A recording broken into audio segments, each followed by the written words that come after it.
প্রতিদিন করার মতো কিছু ছোট ছোট আমলে সালে শিখিয়ে দিবেন। প্রতিদিন করার মতো প্রথম আমলে সালে হলো 5 ওয়াক্ত নামাজ সময় মতো ধীরে ধীরে আদায় করবেন। এর চাইতে বড় কোনো আমলে চলে না। এই একটা যদি করেন আর ছোটখাটো কোনো আমল নাও করতে পারেন, বড় গুনাহ থেকে বেঁচে থাকেন, ইনশাআল্লাহ নাজাতের পথ অর্ধেক সুগম হয়ে যাবে। 5 ওয়াক্ত নামাজ, এইটার কোনো বিকল্প ইসলামে আর কিছু নাই। এইটা ঠিক রাখতেই হবে, এই ক্ষেত্রে কোনো ছাড় নেই। দাঁড়ায় না হলে বসে শুয়ে যেভাবে পারেন পড়তেই হবে, কোনো ছাড় নেই।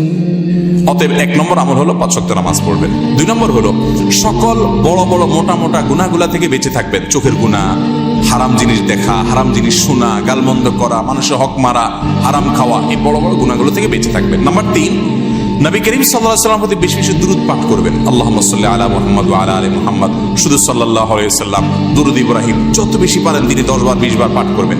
নাম্বার 4, ইস্তিগফার বেশি বেশি করবেন। আস্তাগফিরুল্লাহ ওয়া আতুবু ইলাইহি, আস্তাগফিরুল্লাহ ওয়া আতুবু ইলাইহি, আস্তাগফিরুল্লাহ আল্লাযী লা ইলাহা ইল্লা হুয়াল হাইয়ুল কাইয়্যুম, এরকম ইস্তিগফার পড়বেন। নাম্বার 5, যেই কোনো কাজ করবেন, এই কাজগুলোর পাশাপাশি কোরআনে কারীমের তেলাওয়াত প্রতিদিন একটু একটু করে করবেন। বিশেষ করে সূরা ইখলাস, কুল হুয়াল্লাহ সূরা একবার পড়লে 3 ভাগের কোরআন 3 ভাগের 1 ভাগ পড়ার সমান সওয়াব হয়। অতএব আপনি চাইলে কয়েক মিনিটের ভিতরে পুরো 1 খতম কোরআনের সওয়াব পেতে পারেন। বিশেষ সূরা ইখলাস পাঠ করবেন।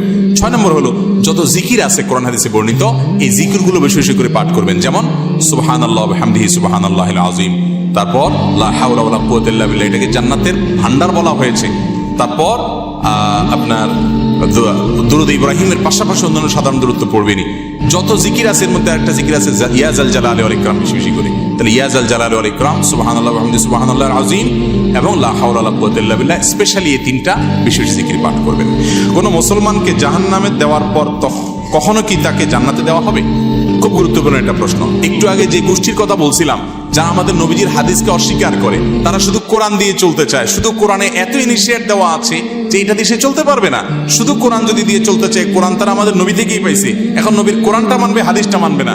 এটা হলো একরকম মামুর ভাইয়ের আবদারের মতো। এই লোকগুলা বলে যে যারা জাহান্নামে যাবে তারা চিরকাল জাহান্নামে যাবে, আর কোনোদিন জান্নাতে যাবে না। এটা ভুল কথা। কোরআনে কারিমে আল্লাহ রাব্বুল আলামিন জাহান্নামীদের বিভিন্ন বিবরণ উল্লেখ করেছেন। অনেক পাপের কারণে জাহান্নামে স্থায়ী থাকার কথা বলেছেন, কিন্তু এগুলো সম্পর্কে খোদ নবী করিম সাল্লাল্লাহু আলাইহি ওয়াসাল্লাম কি ব্যাখ্যা দিয়েছেন, যার পরে কোরআন নাজিল হয়েছে, যাকে আল্লাহ পাঠাইছেন আমাদেরকে, সেটা তারা জানার চেষ্টা করে না।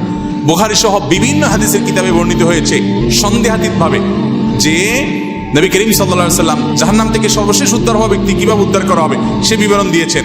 যে তাকে জাহান্নাম থেকে উঠানো হবে, জান্নাতের কাছে আনা হবে, সে চাইবে আমাকে কাছে নিলে হবে, ভিতরে নেওয়া লাগবে না, এরপরে সে ভিতরে যেতে চায়, বিস্তারিত বিবরণ আছে। এখান থেকে বোঝা যায় যার অন্তরে ঈমান আছে সে যত অপরাধী করুক শাস্তি হবে হয়তোবা, কিন্তু একটা সময় তার অপরাধের শাস্তি মেয়াদ শেষ হলে আল্লাহ তাআলা তাকে জান্নাতে আনবেন ইনশাআল্লাহ। এই চিন্তা করে এবার তাহলে নিশ্চিন্তে পাপ করতে পারেন, যেহেতু জান্নাতে আসবেনই একবার, আর টেনশন কি। কিন্তু জাহান্নামে পড়ার পরে আল্লাহ তাআলা আমাদেরকে হেফাজত রাখুন। কেউ যদি বিদআতকে সুন্নাত মনে করে বা বলে, তার কি ঈমান থাকবে? বেদাতকে সুন্নাত বললেই বেঈমান হয়ে যাবে না। এত সহজ ক্যালকুলেশন করা যাবে না।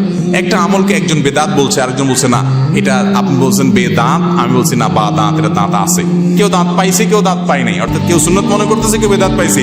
এটা নিয়ে ইজতিহাদ বা বুঝের মত পার্থক্য হতে পারে, এর কারণে কেউ কাফের বা মুসলমান হবে না। বেদাত জঘন্য খারাপ জিনিস, কিন্তু এই খারাপ জিনিস কোনটা, এটা বেদাত কিনা আদৌ, এটা নিয়ে সংজ্ঞা নিয়ে ওলামাদের মধ্যে মত পার্থক্য থাকতে পারে। অনেক বড় বড় ইমামদের মধ্যে মত পার্থক্য আছে। একই কথাকে একজন ইমাম বলছেন বেদাত, আরেকজন বলছেন এটা বেদাত না। অতএব এটা নিয়ে মারামারি করবেন না। মেয়েদের সাদা স্রাব হলে নামাজ পড়তে পারবে কিনা?